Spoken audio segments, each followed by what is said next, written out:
Now Naomi had a kinsman of her husband, a man of great wealth, of the family of Elimelech, whose name was Boaz. And Ruth the Moabitess said to Naomi, Please let me go to the field and glean among the ears of grain, after one in whose sight I may find favor.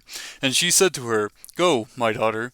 So she departed and went and gleaned in the field after the reapers. And she happened to come to the portion of the field belonging to Boaz, who was of the family of Elimelech. Now behold, Boaz came from Bethlehem and said to the reapers, May the Lord be with you. And they said to him, May the Lord bless you. Then Boaz said to his servant who was in charge of the reapers, Whose young woman is this? The servant in charge of the reapers replied, She is the young Moabite woman who returned with Naomi from the land of Moab. And she said, Please let me glean and gather after the reapers among the sheaves. Thus she came and has remained from the morning until now. She has been sitting in the house for a little while. Then Boaz said to Ruth, Listen carefully, my daughter. Do not go to glean in another field. Furthermore, do not go on from this one, but stay here with my maids. Let your eyes be on the field which they reap, and go after them. Indeed, I have commanded the servants not to touch you. That when you are thirsty, go to the water jars and drink from what the servants draw.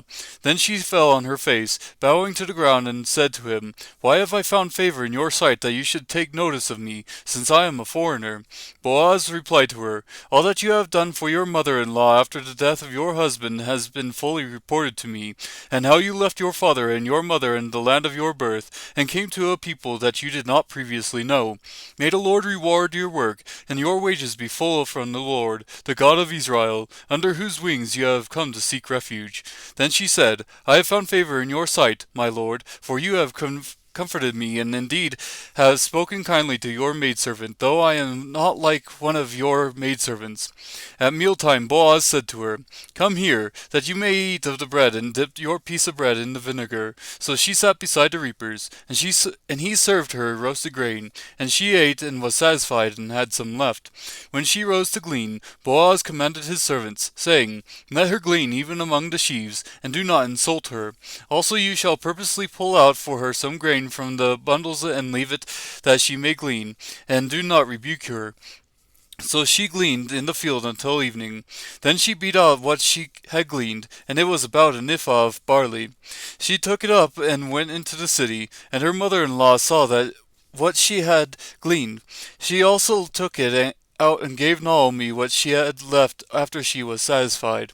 Her mother-in-law then said to her, Where did you glean today, and where did you work? May he who took notice of you be blessed. So she told her mother-in-law with whom she had worked, and said, The name of the man with whom I worked today is Boaz. Naomi said to her daughter-in-law, May he be blessed of the Lord, who has not withdrawn his kindness to the living and to the dead.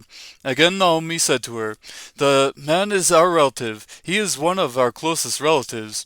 Then Ruth the Moabitess said, Furthermore, he said to me, You should stay close to my servants until they have finished all my harvest.